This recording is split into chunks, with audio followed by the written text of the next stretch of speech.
এই হচ্ছে আজকের লঞ্চ। এই লঞ্চে করে আমরা যাবো কিন্তু গঙ্গাসাগর, একদম সাগরের দোরগোড়ায় চলে যাবো এই লঞ্চে করে।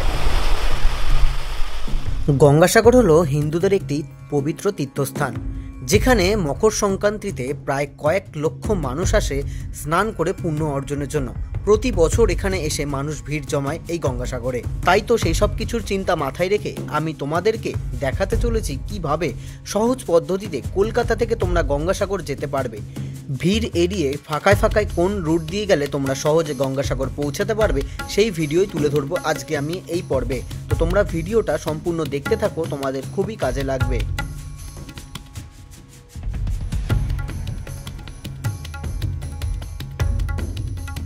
ভিডিও শুরুতেই সবাইকে জানাই হ্যাপি নিউ ইয়ার। বছরের প্রথম ভিডিওটা শুরু করছি, তাও আবার এইরকম তাড়াহুড়ো করে। গুড মর্নিং বন্ধুরা, গুড মর্নিং। বেলঘুরিয়া স্টেশনে আছি এখন, ঘড়ির কাঁটায় প্রায় 4:44 বাজে। প্রচণ্ড হাঁপাচ্ছি, তার কারণ ট্রেনটা আমরা বাড়ি থেকে, আমাদের প্রায় 3 কিলোমিটার ডিস্টেন্স, বাড়ি থেকে এখানে আসলাম 5 মিনিটের মধ্যে। ট্রেনটা চলে এসছে, চলো আগে শিয়ালদায় যাই, তারপর তোমাদের সাথে কথা হবে। প্রচণ্ড ঠান্ডা, সকালবেলা ট্রেনে নিয়ে এসছি ওকে 4টে।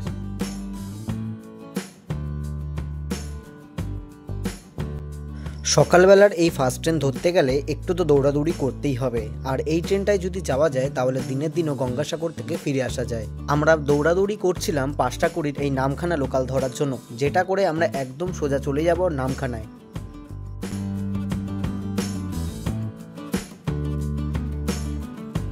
বন্ধুরা গুড মর্নিং। এখন ঘড়ির কাঁটায় বাজে 5টা 20, আর এখন আমি দাঁড়িয়ে আছি শিয়ালদা নামখানা লোকাল। আর সবে মাত্র আমাদের ট্রেন কিন্তু ছেড়ে দিল। এই দেখো 5টা 20 বাজতে না বাজতেই আমাদের ট্রেন ছেড়ে দিয়েছে। একদম সঠিক সময় 5টা 20-তে কিন্তু আমাদের এই শিয়ালদা নামখানা লোকাল ছেড়ে দিল। সকালবেলার ট্রেনটা ঠিক এইরকমই।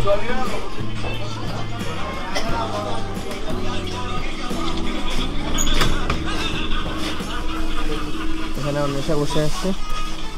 এই ট্রেনটা ধরার জন্য কিন্তু যদি তোমরা এই ট্রেনে আসো, তোমাদের কিন্তু এরকম দৌড়াদৌড়ি করতে হবে।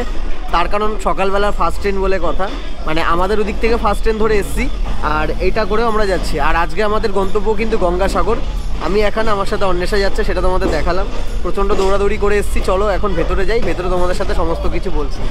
এই হচ্ছে আমাদের ট্রেন ছাড়লো সকালবেলা 5টা 20-তে এই ট্রেনটা ছাড়ে, আর নামখানা গিয়ে পৌঁছায় হচ্ছে 8টার সময়। আর এই ট্রেনে ভাড়া পড়বে 25 টাকা। সবথেকে বড় কথা, এই ট্রেনটা ধরলাম এই কারণ, তার কারণ গঙ্গাসাগর যাওয়ার জন্য আমরা দিনের দিন যদি কেউ জার্নি করে, মানে আমরা যেমন একদিনে গিয়ে একদিনে ফিরে আসবো, তার জন্য এই ট্রেনটা হচ্ছে বেস্ট। আর এরপরে যে ট্রেনটা আছে 7টা 14, সেই ট্রেনটা ধরে আমরা চাইলে যেতে পারতাম, কিন্তু এই ট্রেনটা গেলে আমরা মোটামুটি সকালবেলা 10টার মধ্যে আমরা গঙ্গাসাগর পৌঁছে যাব, আবার ওখান থেকে কিন্তু তাড়াতাড়ি ব্যাক করতে পারবো। যার জন্যই কিন্তু এই ট্রেনটা ধরা। আর সবথেকে বড় কথা সেটা হচ্ছে, আজকে এই ভিডিওতে তোমাদেরকে দেখাবো আমি গঙ্গাসাগর একটা নতুন রুট দিয়ে। সেটা হচ্ছে কাকদ্বীপ থেকে। সবাই তো যায়, কারণ কাকদ্বীপ থেকে তোমরা জানো, যেই ভিডিওগুলো ইউটিউবে দেখো বা দেখে এসেছো, কাকদ্বীপ থেকে কিন্তু যারা গেছে প্রচণ্ড ভিড় হয়। তো আমি কিন্তু কাকদ্বীপ দিয়ে যাবো না, আমি যাবো নামখানা দিয়ে, একদম একটা সম্পূর্ণ নতুন রুট দিয়ে। আর সেই রুটটা তোমাদেরকে কিন্তু আজকে আমি দেখাবো।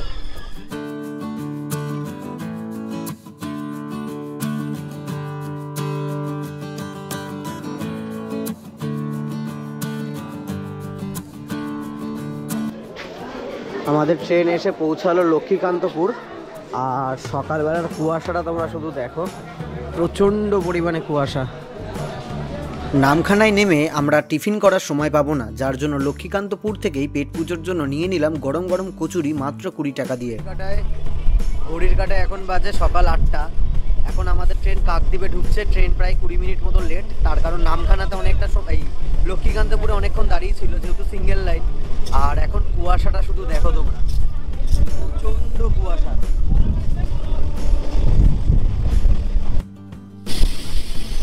সকালবেলা এখন বাজে 8:11, দেখো 8:11 বাজে, আর এখনো কুয়াশা শুধু দেখো। মানে এই বছর ফার্স্ট এরকম কুয়াশা দেখলাম, মানে 2025-এ ফার্স্ট এরকম। আর এই শীতের মরশুমে প্রথম দেখলাম এতটা কুয়াশা। মানে ভাগ্যিস এইরকম জ্যাকেট পরে এসেছি, নাহলে কিন্তু প্রচণ্ড ঠান্ডা লাগতো। তো দেখো কিছুই দেখা যাচ্ছে না, মানে জাস্ট কয়েক ফুট মানে দেখা যাচ্ছে দূরের বাড়ি, গাছপালা, কিছুই দেখা যাচ্ছে না, এতটাই ঠান্ডা। বেশ ভালো লাগছে, এইরকম ওয়েদারই তো ঘুরে মজা।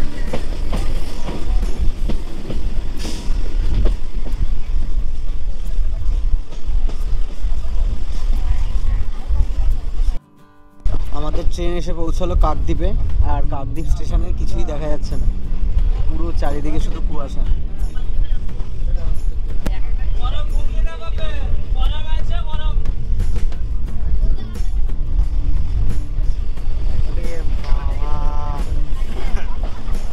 কাকদ্বীপ স্টেশনটা পুরো খালি হয়ে যাচ্ছে, তার কারণ এখান থেকে সবাই লট 8 ঘাটে যায়, সেখান থেকে চলে যায় কিন্তু কচুবেড়িয়া যায় হচ্ছে গঙ্গাসাগর। কিন্তু আমি যাব হচ্ছে নামখানা থেকে, যার জন্য আমি নামলাম না। আমি নামখানায় যাব, কিভাবে নামখানা থেকে যেতে হয় সেটাও তোমাদের সাথে শেয়ার করব। আর কাকদ্বীপে দেখো প্রচুর মানুষ নেমেছে, প্রচুর ভিড়, তার কারণ এখান থেকে সবাই গঙ্গাসাগর যাচ্ছে, দেখতে পাচ্ছ। মোটামুটি বেশ মানে পুরো ট্রেনটাই কিন্তু খালি হয়ে গেল। মানে মৌসুনী বকখালির লোক মানে প্যাসেঞ্জার বাদ দিয়ে মোটামুটি কিন্তু পুরো ট্রেন গঙ্গাসাগর যারা যাবে তারা কিন্তু নেমে গেছে, কিন্তু আমরা যাব কিন্তু নামখানায়। আমরাও চাইলে কাকদ্বীপ হয়ে লট 8 ঘাট থেকে কিন্তু আমরা যেতে পারতাম, কিন্তু আমরা যাচ্ছি না ওইভাবে, তার কারণ ওই লট 8-এ যে ভেসেলগুলো হয় প্রচণ্ড ভিড় হয়, আর ওই জায়গাটাতে মানে প্রচুর মানুষ একসাথে ওই ভেসেলে ওঠে, মানে কষ্টকর একটা ব্যাপার থাকে। তো আমি তাই জন্য মনে করলাম নামখানা থেকে গেলে কিছুটা ফাঁকা ফাঁকা থাকে। আগের বছর গেছিলাম, যথেষ্ট ফাঁকা ছিল। জানি না এবছর কী হবে বা কেমন ব্যবস্থা আছে, কোনোটাই জানি না। ইভেন লঞ্চের টাইমটাও আমার আপাতত জানা নেই, আমি গিয়ে তোমাদের সমস্তটা বলতে পারবো। আপাতত আমাদের ট্রেন ছেড়ে দিয়েছে, আমরা এখন যাব নামখানায়। পুরো ট্রেন খালি, সব গঙ্গাসাগর যাওয়ার জন্য, দেখতে পাচ্ছ সবাই নেমে গেছে।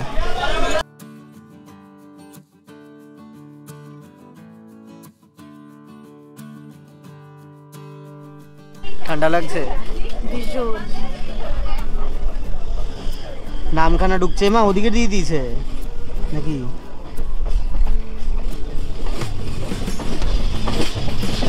মানে কিছুই দেখা যাচ্ছে না, এতটাই কুয়াশা। বেশ ভালো লাগে এরকম কুয়াশার মধ্যে ঘুরতে। দেখো নামখানা স্টেশনে ঢুকে গেছে ট্রেন, কিন্তু নামখানা স্টেশনকে এখনো দেখতে পাচ্ছি না। এতবার বকখালি এসেছি, মৌসুনী এসেছি, লালগঞ্জ এসেছি, এরকম কুয়াশাযুক্ত নামখানায় প্রথমবার এসেছি। এই আমাদের এই ঢুকে গেল নামখানা।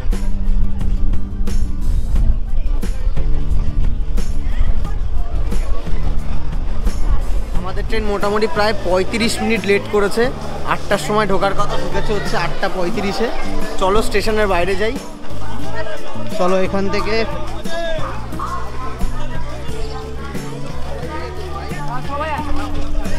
এখান থেকে আমরা যাব হচ্ছে নারায়ণপুর ফেরিঘাট। আসলে আমরা এত সকালে মানে আসি না এই নামখানা স্টেশনে, 10টা সাড়ে 10টা বেজে যায়। 8টার সময় 8:30টার সময় এসছি, তো তাই জন্য এরকম মনে হচ্ছে। বেশ ভাল লাগছে। দেখো তো দেখো এখান থেকেই আমরা টোটো ধরে নিচ্ছি, একদম নামখানা স্টেশনের বাইরেই। এখান থেকে আমরা টোটোতে উঠে পড়ছি। চাইলে মেন রোডে যেতেই পারতাম, উঠে পড়ি তাড়াতাড়ি, কারণ লঞ্চটা ধরতে হবে।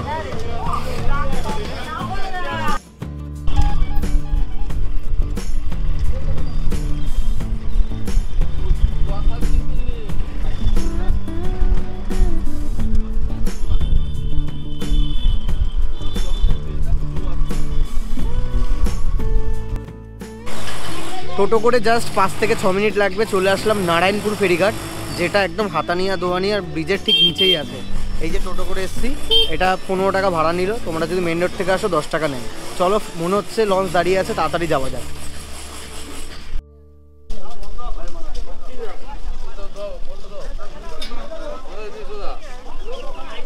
এই হচ্ছে ফেরিঘাটে যাওয়ার, দেখতে পাচ্ছ একদমই কিন্তু ফাঁকা। যেটা কাকদ্বীপের লট 8 ঘেটে কিন্তু প্রচুর লাইন থাকে, প্রচুর ভিড় থাকে। আর দেখো এই হচ্ছে নারায়ণপুর ফেরিঘাটটা, পুরোই ফাঁকা। আর লঞ্চ আপাতত একটা ছেড়ে দিয়েছে, যার জন্য এখন এই লাইনটা দাঁড়াচ্ছি আমরা। এর পরের লঞ্চটাতে আমরা যাব। আমাদের ট্রেন আসতে অনেকটাই দেরি করেছে, যার জন্য 8:30টার যে লঞ্চটা ছিল সেটা বেরিয়ে গেছে। আর প্রথম কথা, আজকে প্রচণ্ড কুয়াশা, যার জন্য লঞ্চের টাইম, ট্রেনের টাইম সমস্তটাই মানে গড়বড় হয়ে যাচ্ছে। মানে এতটাই কুয়াশা যে এই কুয়াশায় লঞ্চও আর কি ঠিকঠাক টাইমে চলছে না, যেটা জানলাম। তো আমাদের দেরি হয়ে গেছে, 8:30টার লঞ্চটা বেরিয়ে গেছে।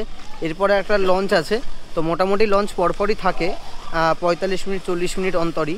তো ব্যাপারটা হচ্ছে এখানে ফাঁকা থাকে একদমই। আর ব্যাপার একটা, সেটা হচ্ছে তো লঞ্চের টাইমটা যেটা বলছি, সেটা টাইমটা আমি তোমাদেরকে জানিয়ে দেবো। আগে দেখি আমি নিচে কটার সময় আগে উঠতে পারি, তার কারণ যেটা জিজ্ঞাসা করলাম, বলছে এখন একটু সময় লাগবে।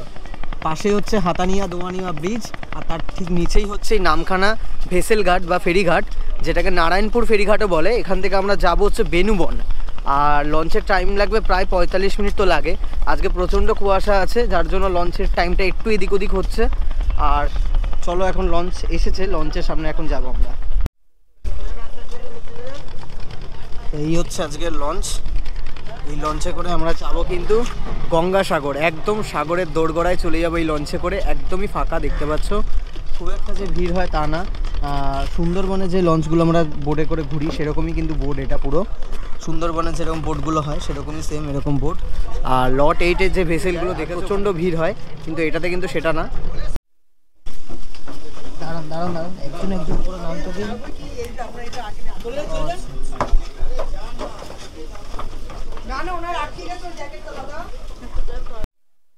এখন আমরা এসে বসেছি লঞ্চের ভেতরে। আর লঞ্চের ভেতরে বেশ অনেকটাই জায়গা আছে, এরকম জায়গা আছে বসার, তো আমরা বসেই পড়েছি। তো তোমরা কিন্তু নামখানা হয়ে নারায়ণপুর ফেরিঘাট হয়ে কিন্তু তোমরা যেতে পারো গঙ্গাসাগরে। আর তার কারণ এই জায়গাটাতে কিছুটা ফাঁকা ফাঁকা হবে, তো তোমাদের অবশ্যই সুবিধা হবে। তো আমি বলবো নামখানা দিয়ে তোমরা অবশ্যই যেতে পারো। এছাড়াও কিন্তু তোমরা কাকদ্বীপ থেকেও যেতে পারো। আর তো আমি মনে করি এটা যাওয়াটা বেস্ট হবে। আর এটার ভাড়াটা তোমাদেরকে আমি বলে দিচ্ছি। টিকিটটা কিন্তু লঞ্চে বসেই কাটা যাবে, টিকিট কাটার জন্য আলাদা লাইন দিতে হবে না, টিকিট কিন্তু লঞ্চে বসেই কাটা যাবে। টিকিট ভাড়া কত আমাদের মানে টিকিটটা কাটুক, তারপর তোমাদেরকে ভাড়াটা বলছি। আর এখানে যে টাইম টেবিল আছে, যে লঞ্চের যে টাইমটা, সেটা গঙ্গাসাগরের সময় মানে মেলার সময় তো অবশ্যই মানে ভেসেল মানে লঞ্চগুলো কিন্তু অনেক বেড়ে যাবে। তো এখন মোটামুটি কিন্তু 1 ঘন্টা অন্তর অন্তর আছে। আমি টাইমগুলো স্ক্রিনে মেনশন করে দিচ্ছি, আর আমি কিন্তু ডেসক্রিপশান বক্সেও কিন্তু টাইমগুলো দিয়ে দিলাম যে লঞ্চের টাইমগুলো কী কী আছে। একটা জিনিস সবাই মাথায় রাখবে, টাইমের আগে কিন্তু আসার অবশ্যই চেষ্টা করবে, তার কারণ 100 জন হলেই কিন্তু লঞ্চ ছেড়ে দেয়। আমাদের বোট কিন্তু সবেমাত্র ছেড়ে দিয়েছে নামখানা জেটিঘাট থেকে, আর এখন আমরা চলেছি বেনুবনের দিকে। ওপরে তেমনভাবে কাউকে দাঁড়াতে দেয় না, তাই নিচ থেকেই তোমাদেরকে দেখাচ্ছি।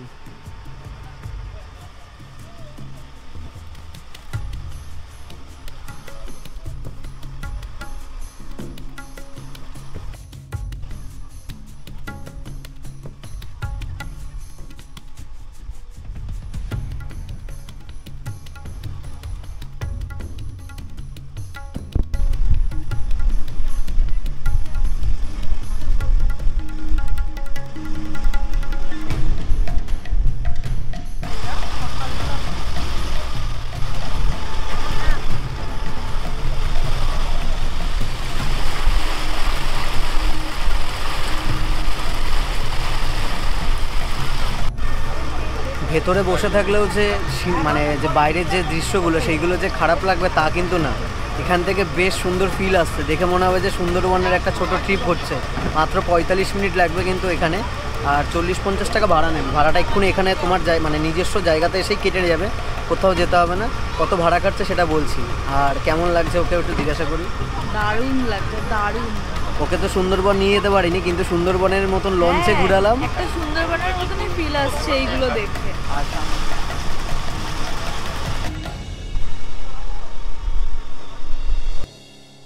এই নামখানা থেকে কিন্তু আমরা চলে যাচ্ছি একদম সাগরের দোরগোড়ায়, অর্থাৎ বেনুবন। বেনুবন থেকে কিন্তু কপিল মুনির আশ্রম, মানে গঙ্গাসাগরের ডিস্টেন্স বেশি না, 6-7 কিলোমিটার মনে হয় ডিস্টেন্স, বেশিক্ষণ লাগবে না। ওখান থেকে টোটো ভ্যানের ব্যবস্থা আছে, সেটা করে আমরা যেতে পারবো। এছাড়াও ম্যাজিক ভ্যানও আছে।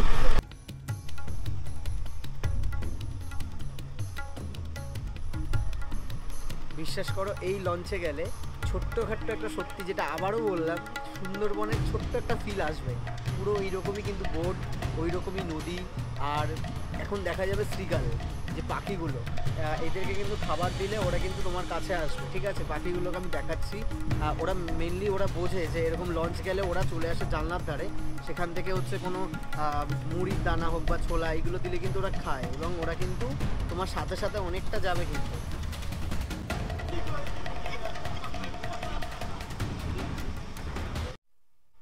তো দেখো এখানে লেখাই আছে নামখানা থেকে বেনুবন লঞ্চ সার্ভিস, যাত্রী ভাড়া 40 টাকা, ঠিক আছে? এই 40 টাকা করে ভাড়া।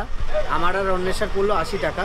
আর এখনও পর্যন্ত বাড়ি থেকে এসে এখানের খরচা আমি যদি বলি, তাহলে আমার সকালবেলা থেকে এখনও পর্যন্ত মানে 25 টাকা হচ্ছে ট্রেন ভাড়া, আর ওদিকে হচ্ছে 15 টাকা, আর এদিকে হচ্ছে 40 টাকা, মানে টোটাল 80 টাকা কিন্তু খরচা হয়েছে। আর টিফিন খেলাম হচ্ছে ওই কচুরি খেলাম 20 টাকা, মানে 100 টাকা দুজনের, মানে 200 টাকা। যাই হোক 100 টাকা কিন্তু এখনও পর্যন্ত খরচা হয়েছে। চলে যাচ্ছে কিন্তু একদম সাগরের দোরগোড়ায়। এইরকম লঞ্চে করে গেলেই তো একটা ফিল আসে যে সাগর যাত্রায় যাচ্ছে। সাগর যাত্রার ফিলটাই কিন্তু এইরকমভাবেই আসে। এরকম লঞ্চে বেশ অনেকটা সময় কাটবে, চারিদিকে শুধু মানে সাগরের নদী দেখতে দেখতে যাব, মানে এটাই একটা ফিল। গঙ্গাসাগর যাওয়ার ফিলই তো এটা। গঙ্গাসাগর মানে এই না যে হট করে একটা নদী পার করে গেলাম, এই না, বেশ অনেকটা সময় লাগবে লঞ্চে। আমরা দেখতে দেখতে যাব সুন্দরভাবে, দুই দিকের জিনিসগুলোকে উপভোগ করতে করতে যাব, তাহলেই তো সাগরের ফিলটা আসে না। দেখো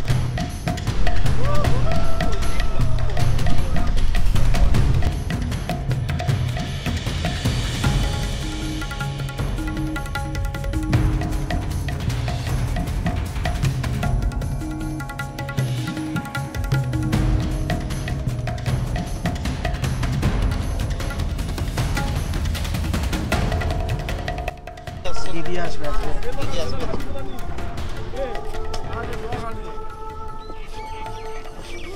চলে আসলাম আমরা একদম ঘাটের সামনে। দেখো এখন আমাদের লঞ্চ লাগানো হচ্ছে।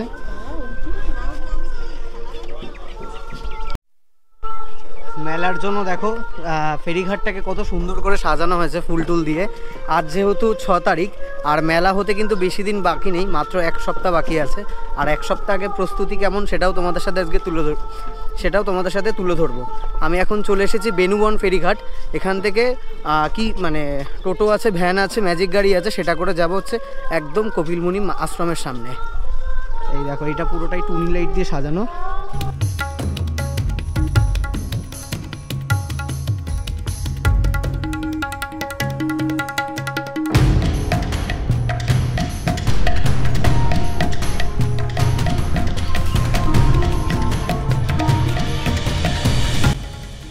তো এখান থেকেই টোটো ধরে কিন্তু তোমাদেরকে চলে যেতে হবে একদম গঙ্গাসাগর কপিলমুনি আশ্রমের সামনে।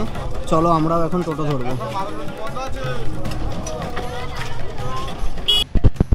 এখন আমরা চলেছি টোটো করে গঙ্গাসাগরের একদম মেলার সামনে। আর টোটো ভাড়া পড়বে কিন্তু 60 টাকা করে, আর রিজার্ভে 300 টাকা। তো তোমাদের মনে হয় 5 জন মোটামুটি হলে কিন্তু টোটো ছাড়বে, না হলে কিন্তু ওয়েট করতে হবে। আমরা যেমন ওয়েট করেছিলাম, এই দাদারা আসলো, তো সবাই মিলে 5 জন হলো, তারপরে কিন্তু আমরা যাচ্ছি। 60 টাকা করে পার হেড পড়বে একদম।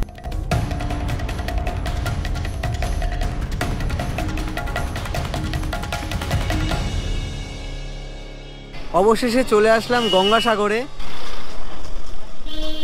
তো আজ হচ্ছে ডিসেম্বর মাসের 6 তারিখ, আর আজকে হচ্ছে মেলার মেন উদ্বোধন। তার কারণ আজকে আসছে হচ্ছে আমাদের মাননীয় মুখ্যমন্ত্রী মমতা বন্দ্যোপাধ্যায়। তো তার জন্য কিন্তু প্রচুর পুলিশের প্রোটেকশন, এছাড়াও বিভিন্ন র্যাব, পুলিশ, সমস্ত মানে একদম কড়াকড়ি কিন্তু ব্যবস্থা আছে আজকে। আর আজ হচ্ছে 6 তারিখ, তো আজকেই মোটামুটি মেলার একটা উদ্বোধন হয়ে যাচ্ছে। মেন স্নান হবে কিন্তু 12, 13, 14 এইগুলোতেই মেন হচ্ছে স্নান হবে। এখানে একটা আদর্শ গেস্ট হাউস আছে, দেখো প্রচুর গেস্ট হাউস আছে।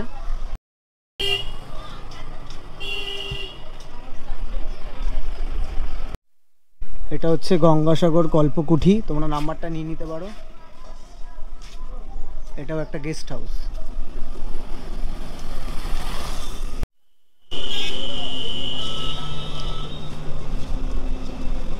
এটা হচ্ছে খনিকা হোটেল অ্যান্ড রেস্টুরেন্ট।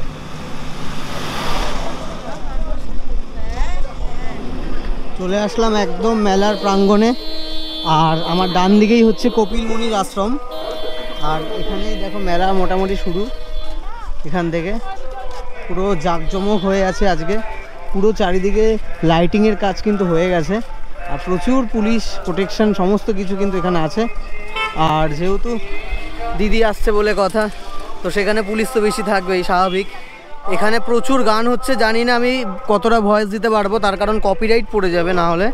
তো যতটা চেষ্টা করবো ভয়েস দেওয়ার, নাহলে কিন্তু আমি ব্যাকে ভয়েসে তোমাদের সমস্তটা বলে দিচ্ছি। আর একদমই চলে এসছে এখন কপিলমুনি আশ্রমের সামনে।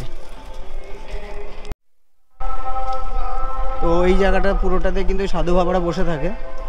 আজকে পুরো এই জায়গাটা ফাঁকা দেখতে পাচ্ছ ঠিকই, তার কারণ আজকে যেহেতু মানে দিদি আসার জন্যই পুরো জায়গাটা এরকম ফাঁকা, নাহলে কিন্তু এটা এইরকম ফাঁকা থাকে না। আর এই হচ্ছে কপিলমুনি, একদম আশ্রমের সামনে চলে এসেছি।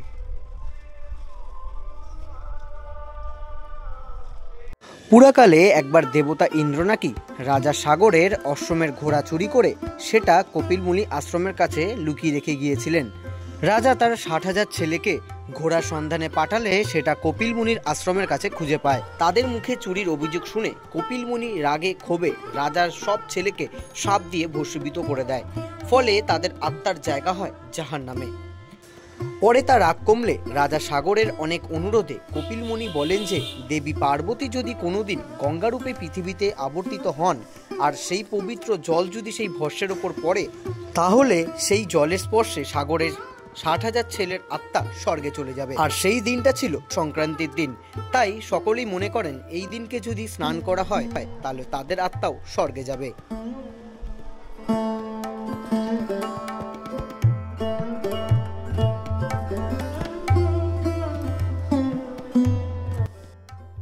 হয়তো আমাদের আজকে কপাল এত ভালো, একদমই ফাঁকায় ফাঁকায় আমরা আজকে দর্শন করলাম। এই মন্দিরে যা ভিড় হয় মেলার সময় তোমাদের কোনো ধারণা নেই। মানে পা দেওয়ার জায়গা থেকে না ঠিক এতটাই ভিড় হয়, আর মানে সঙ্গে সঙ্গে বের করে দেয়। কিন্তু আজকে আমরা অনেকক্ষণ ধরে ভালোভাবেই দর্শন করতে পারলাম। কপিলমুনি আশ্রমের পাশে যেই ধর্মশালাটা, এটা কিন্তু পুরোটাই নিঃশুল্ক, মানে কোনো রকম পয়সা লাগে না এর ভেতর থাকতে গেলে। একদমই কপিলমুনি আশ্রমের পাশে, কিন্তু যদিও বা এখানে কোনো রকম জায়গা থাকে না।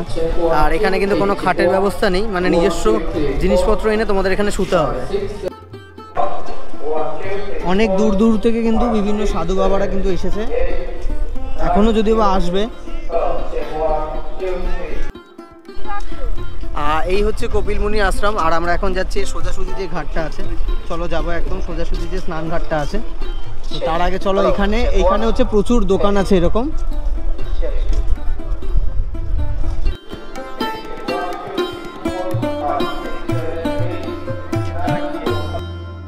তো এখানে হচ্ছে ডালা আর্কেড, মানে এখানে হচ্ছে কপিলমুনি আশ্রমে সমস্ত ডালা এছাড়াও জিনিসপত্র সব পাওয়া যায়। বিশাল একটা মার্কেট, এখানে ডালা থেকে শুরু করে বিভিন্ন ঠাকুরের জিনিসপত্র সমস্ত কিছুই পাওয়া যায় এখানে। দেখো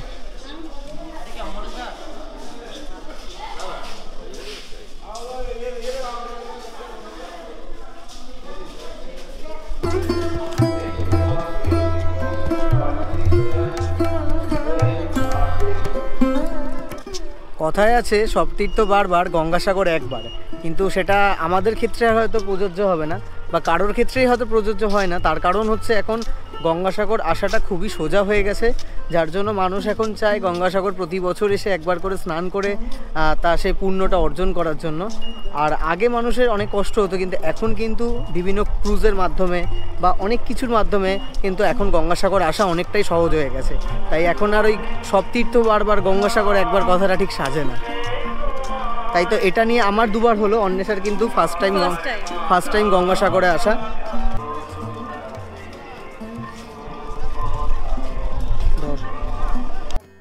গঙ্গাসাগর আসলে এই টিপগুলো পড়তে বেশ ভালো লাগে। এক ভালো লাগে মায়াপুরে গেলে, আর এখানে আসলেও বেশ ভালো লাগে। দেখো তো কেমন লাগছে, কত ভালো লাগছে, বেশ মিষ্টি লাগছে। কিন্তু চলো এখান থেকে অনেকটা বলতে প্রায় এতটা রাস্তা হেঁটে যেতে হবে। আর রাত্রেবেলা পুরো লাইট দিয়ে সাজানো আছে, দুই দিকটা পুরো টুনি আর হচ্ছে লাইটিং দিয়ে সাজানো। আর মেলা তো বলতে এরকম পুরো সাইড দিয়ে পুরো দোকান পুরো পরপর, এরকম রাস্তার ওপরে কোনো দোকান নেই। একদিকে ভালো রাস্তাটা আর কি খালি থাকছে, কিন্তু দুই দিকে কিন্তু প্রচুর দোকান।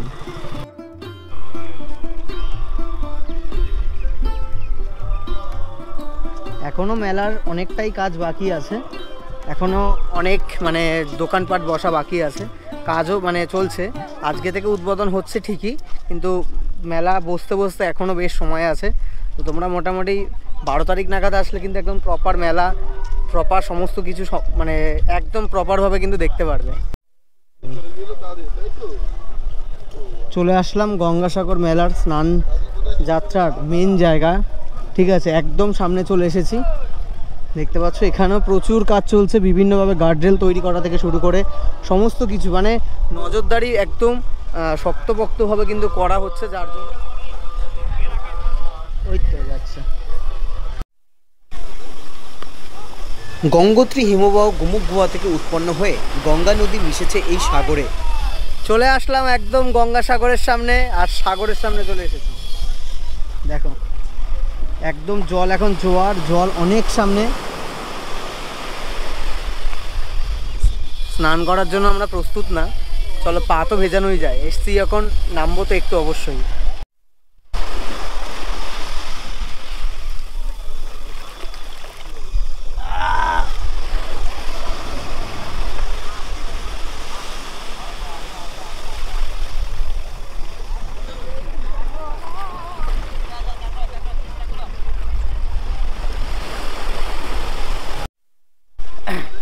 এই স্নানের ঘাটের পাশেই মহিলাদের জন্য আর কি মানে জামা কাপড় ছাড়ার জন্য বিভিন্ন ছোট ছোট জায়গাগুলো করা হয়েছে, বেশ ভালো ওটা।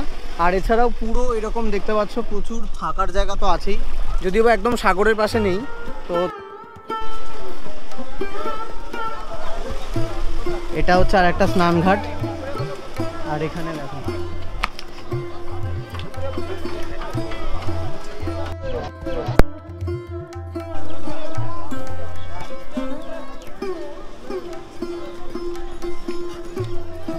জিনিসপত্র আছে।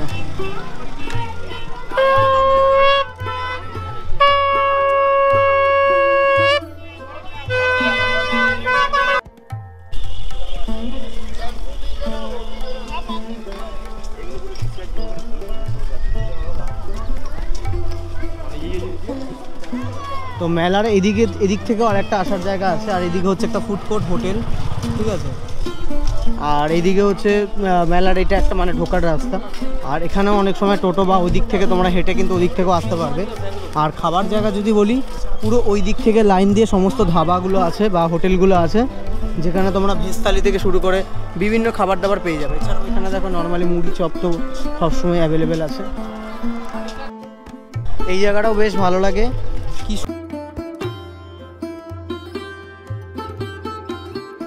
ডাব নিচ্ছে একটা 50 টাকা করে ডাব, খেয়ে দেখা যাক কেমন। আমিও যদি বা খুব একটা ডাব ভালোবাসি না, অন্বেষা খাবে বললো, তাই জন্যই নেওয়া।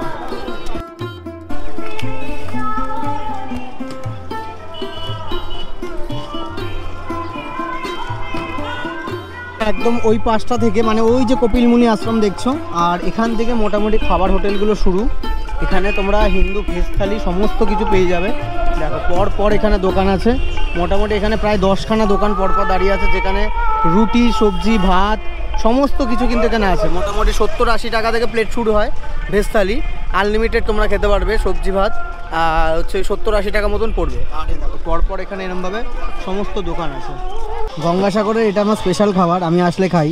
এরকম ডিমটাকে ভাজবে, ডিম ভিজিয়ে মানে ভুজিয়া করে মুড়িতে দিয়ে মেখে খাওয়া হবে, বেশ ভালো লাগে ভুজিয়া মুড়ি।